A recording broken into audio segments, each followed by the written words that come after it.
Hello and welcome to the Cyberden, your weekly dose of tech and games. I, Jake the Voice, will be chatting with professional actor and voice talent John William Galt, best known as the voice of Lo Wang from the classic 1997 first-person shooter Shadow Warrior. Thanks for coming, mate. Oh, this is no ordinary image. Perhaps it's an image of me, Lo Wang. Yeah, Lo Wang was fun for me. Well, let's back it up a bit and let's talk about the usual bread and butter question. How did you get into acting? I've always wanted to be an actor all my life. It's one of the reasons I grew into a young man without a tattoo. I always wanted to play Tarzan, or maybe boy.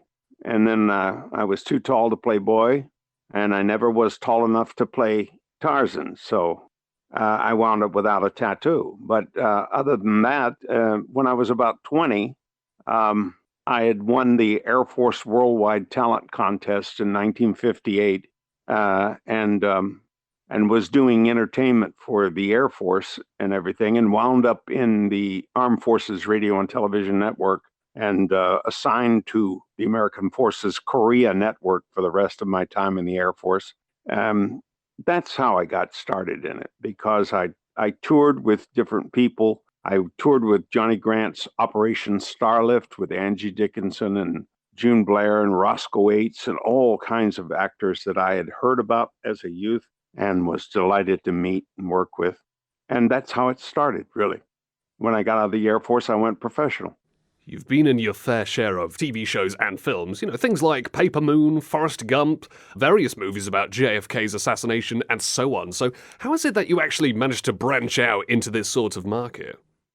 Well, I was working for a radio station, for different radio stations, and I wound up getting into a major market, WFAA in Dallas, Texas, and I found that in the radio station, I was paid $25 per commercial. Outside that, you made about 3 times that. And so I decided to go freelance. And it took courage to give up that good paying, regular paying job, but it paid off in the long run. And that's how I did it. But I started with plays.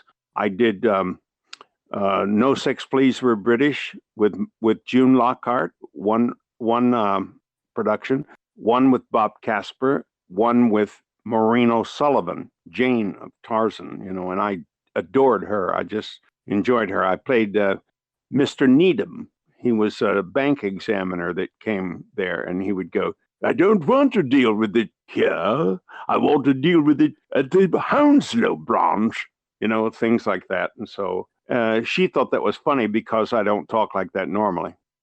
Any memorable roles in on-stage or on-camera acting specifically? Any standout roles for you? I toured 76 weeks with feature billing with Mickey Rooney in Three Goats and a Blanket.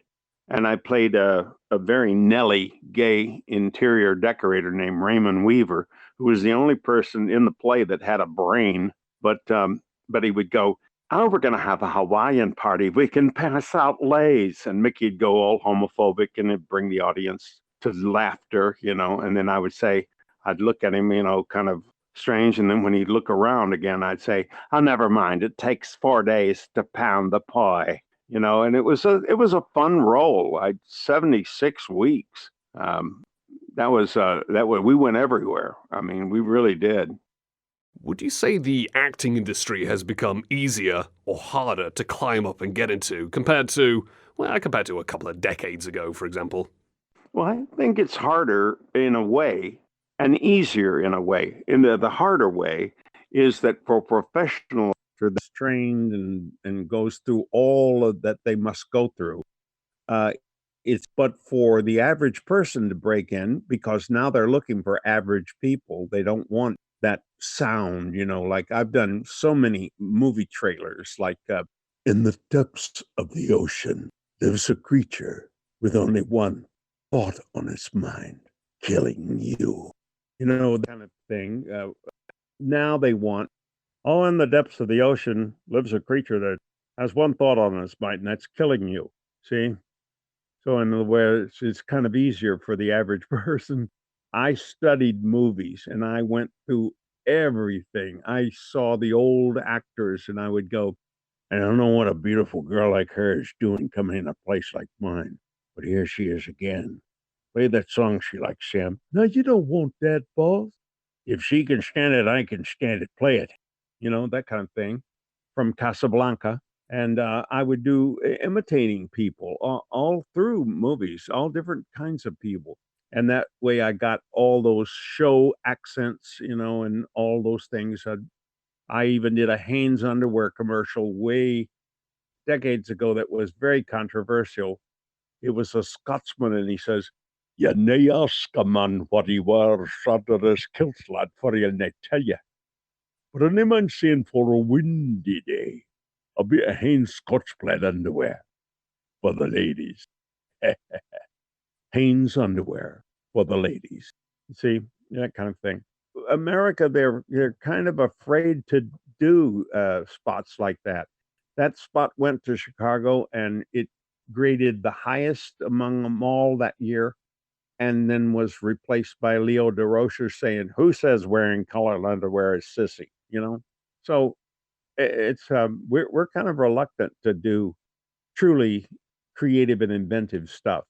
And now I'm not so sure that the people that are in charge have much creativity anyway. Are there any particular roles that you would love to have a go at? Well, I've done everything from heroes in war games. Uh, I've even done a black vampire killer named Scat Davis. He would go, "I love to play my saxophone, but I love killing vampires," and that kind of thing. And so I've done everything in the world that can be done and enjoyed it all. I like doing Oriental, you know. I did Daikatana, a game, and it was I was Ibihara and Daikatana, and he says, "Sword is spiritual weapon. Man must know to respect sword," that kind of thing. There's a lot of things I enjoy doing. I've done narrations in complete character voices, like one housing area that was developed. They wanted the old guy to be reminiscing about. Well, I tell you, there was once a time when there weren't nobody out here but a few people, and the next thing you know, the Indians discovered us, and that brought on some trouble. See, it sounds like an old guy. I've played adults, I played their fathers, I've done multiple roles. I did one spot where it was an old guy in a bathtub, wash tub, and his friend was talking to him. He says, "Why are you taking a bath this time of the week?" He says, "Well, I'm going out here to this fish show that they got all this swimming and fishing equipment and boats and things, and I want to look nice and smell good." "Yeah, well, when they got all of that, they sure do. You ought to go. You want to take a bath?" "Oh, not in that water, I don't." That kind of thing. So they use me a lot for comedy because the characters I play pretend are wild sometimes. They're very strange. I've done aliens, I've done monsters for Halloween, you know. The point is to be for the aspiring talent is to be versatile and show your because if you go in there and you have one sound, then you're lucky to be booked 6 times a year. And if you have a versatility, you can do what I did at my peak, which was sometimes 8 recording sessions a day.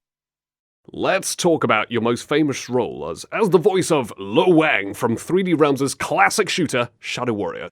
They let me ad lib a lot through that character. Every time he'd pass uh, a mirror, he'd go, "Oh, this is no ordinary Wang."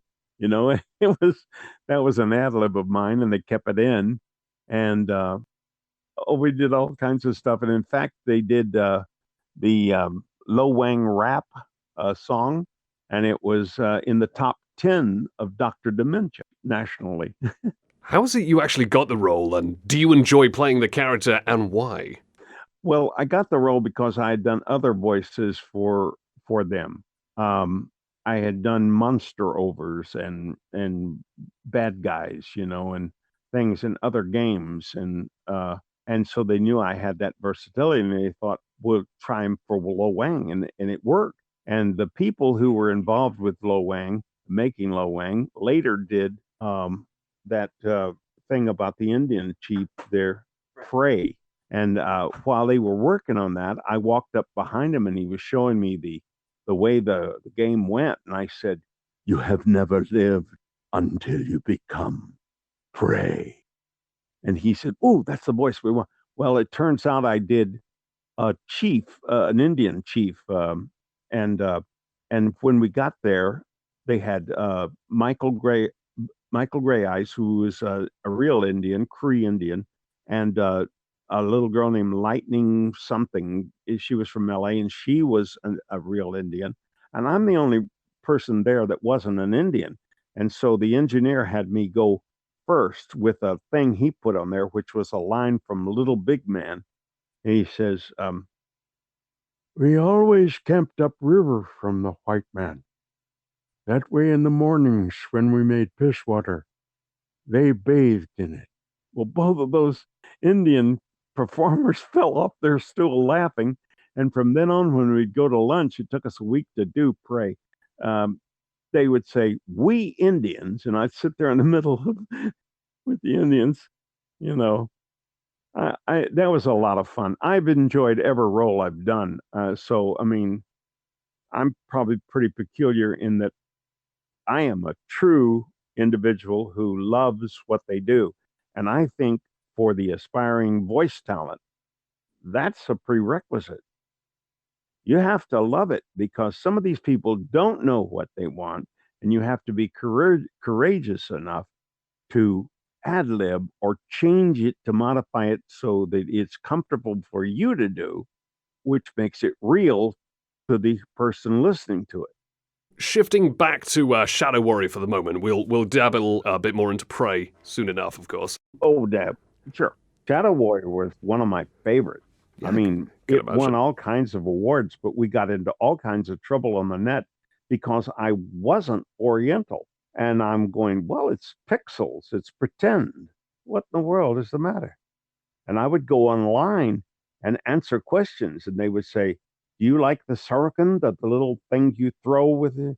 I said, "Oh, of course I like that. That mean I kill him in silence." Ha ha ha. Do you have any other favourite lines from Shadow Warrior in particular? Oh, I like the one up there. I made it up completely, where he gets up in one of the levels and he meets some of the girls, up there, and he says, "Oh, you have a beautiful body. Would you hold that against me?" Those kind of things were great. They were just ad libs. They were nonsense, The show's nonsense. But it's fun, action adventure. "You want to fight me? You die. Who die?" You know, decades ago that I did that, but I still remember those lines. That's how much fun I had. In case there are any younger listeners tuning in right now, two things. Number one, play Shadow Warrior. It's awesome. And number two, don't flirt with girls the way Lo Wang does. Trust me, you will get shot.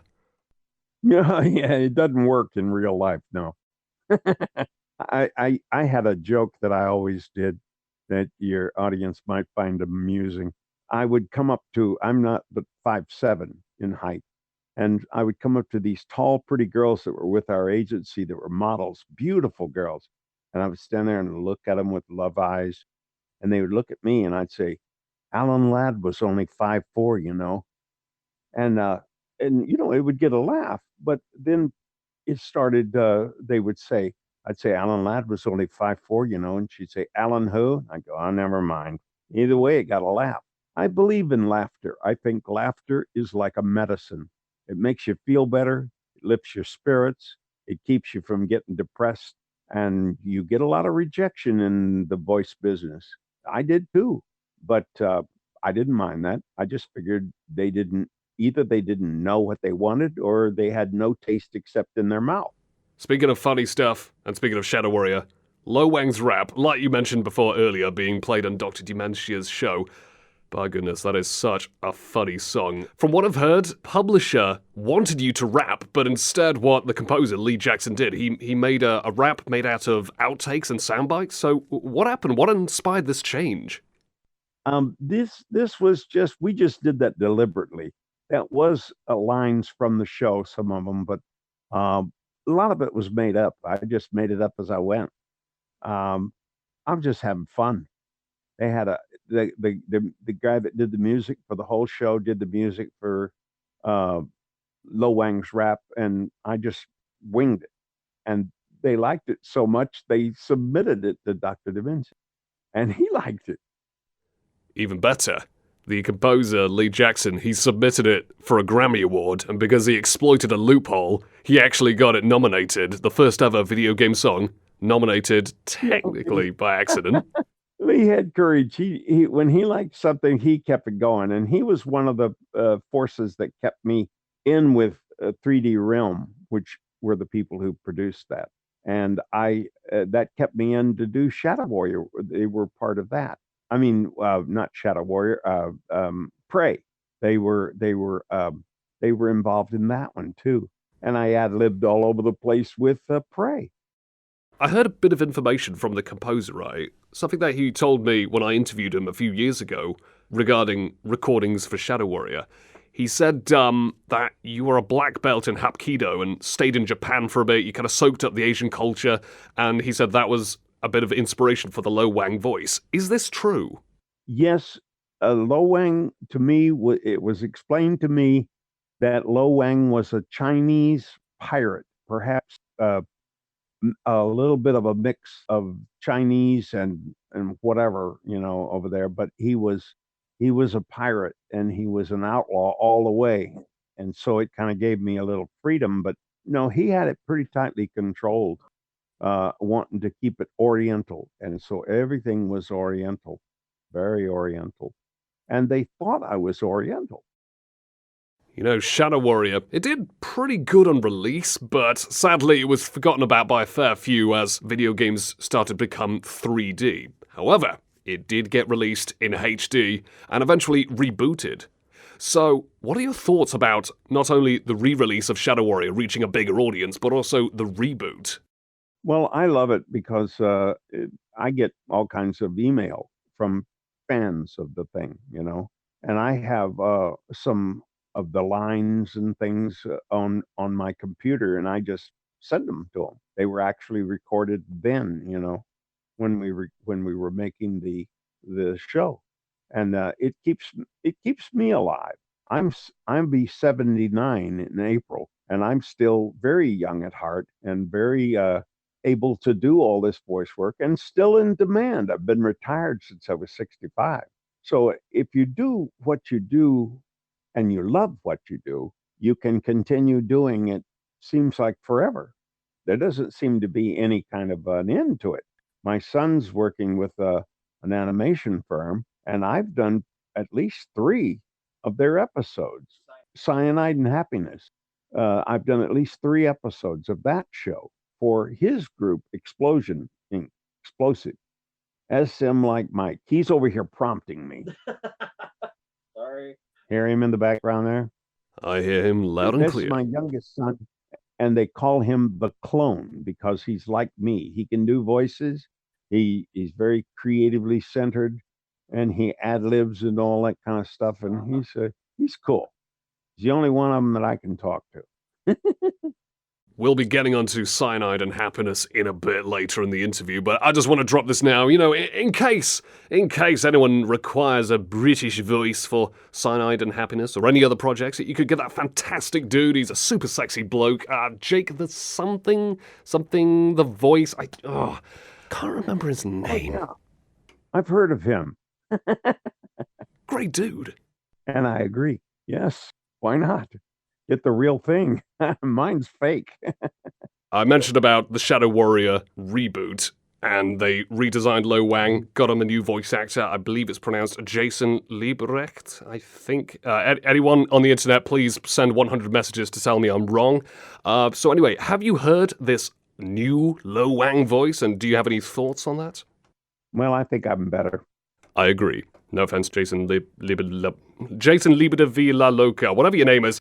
Well, I'm glad I got a job, but I think I did a better job. There's more magic of the enjoyment of it going on in mine. Don't worry about my competition. I never have. If they if I don't get it, I hope they do. So I mean, it's never been an issue with me about who has taken over. They redid Prey also with a different voice, and I did a dead-on imitation of an old Indian from Chief Dan George from Little Big Man. I mean, that was supposed to be around like 1998, 1999 in development, but sadly dropped because another big game was in development. Eventually remade for 2006, but did you ever expect the game to actually be remade or released or anything like that when you heard that it was just stopped? I just don't think they creatively know what to do next. They keep redoing stuff, and that it isn't necessary. They should go on to new and original stuff. That's my feeling.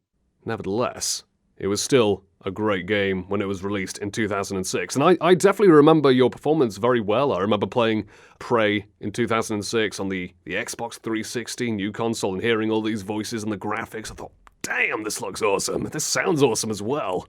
Well, also, I was many of the monster overs because I can do that very well. I have a very versatile voice, and I have a really low edge, and I can go in there and be, I take you apart, that kind of thing.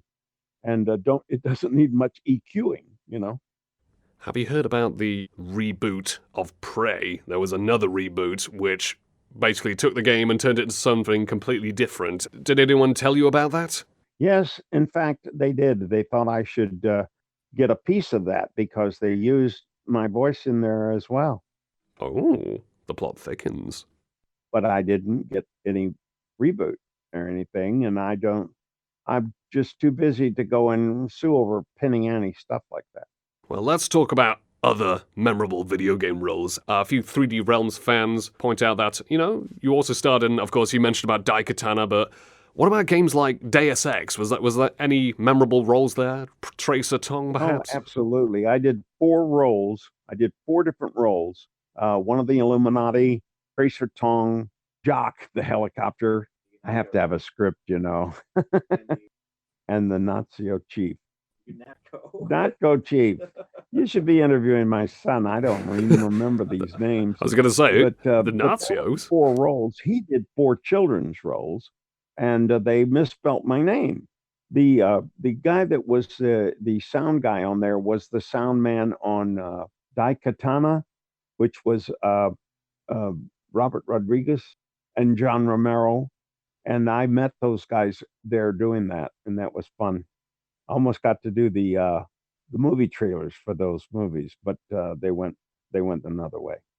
Any memorable lines from the Deus Ex series? I know for sure that the helicopter pilot said a pretty infamous line about, oh my God, JC, a bomb! Yeah, I don't remember. We did those so rapidly, I don't remember much about those lines, but I remember is that they had me do the Illuminati as a man on his death, just barely alive. And he had some wisdom to say, and then there was Tracer Tong, who had slightly Oriental sound to him. So it was versatile voices, I mean, they were different, but I don't recall any great lines. I remember in Urban Chaos, which I did for the same people, I was a cab driver. I don't know, people drive like crazy over here, and I don't see why they don't get killed out here on the street, It was that kind of a thing, That was kind of memorable. You mentioned earlier about your son working on Cyanide and Happiness. So, yes, you voiced quite a few characters, including, of course, God. What's it like? It was just silly. He was like, no, no, no, I don't want you to do it with a tree. I want you to do it with each other. Oh, he was just frustrated. And I would imagine God is very frustrated with all of us. Would you say you're definitely a regular watcher of the show?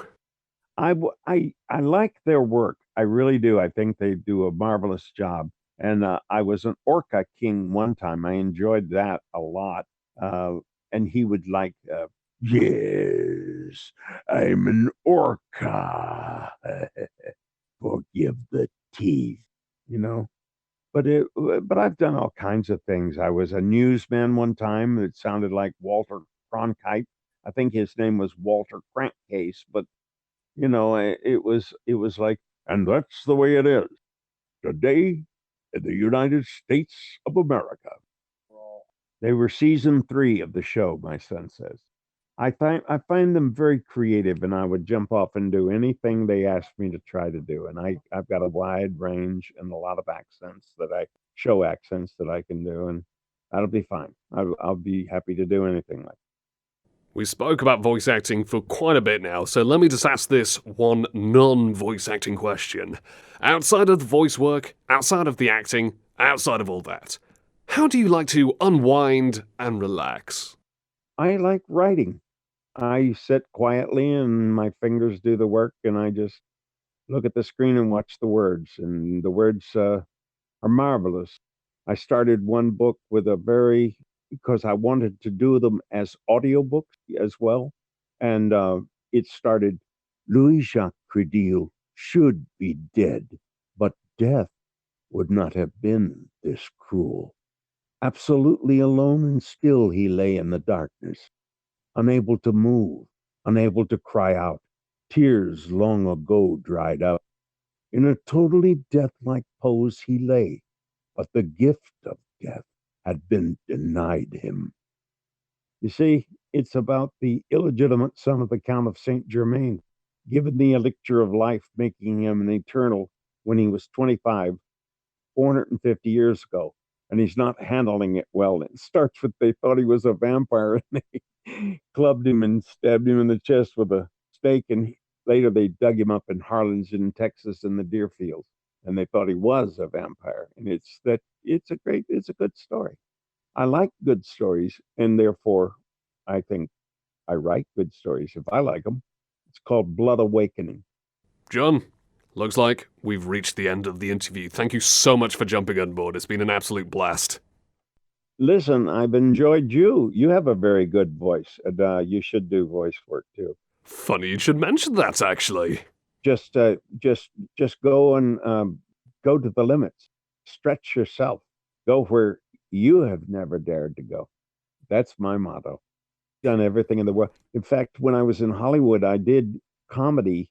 I mean, I did things for Warner Brothers and all different kinds of cartoons. And you remember the little gangster with you couldn't barely see his eyes, and he had a cigarette. He had these big knuckle draggers. I was a knuckle dragger. I would say, "Let me take him apart here, boss. Let me hit him over the head with a chair. Let me tear his legs off here." And he goes, "Shut up." Well, that guy was 6'1" and I was 5'7". We had more fun with that. We'd just die laughing after a take. Is there anything you'd like to say to your many fans and admirers out there? I love you. Thank you for being there. Let's do some more. Let's have fun. And I'd like to personally thank my wonderful listeners out there for tuning into this great interview right here on the Cyberden, your weekly dose of tech and games. Thanks a lot for coming on board, John. So, see you around, and best of luck with all those extra voice works you got on board. Thank you.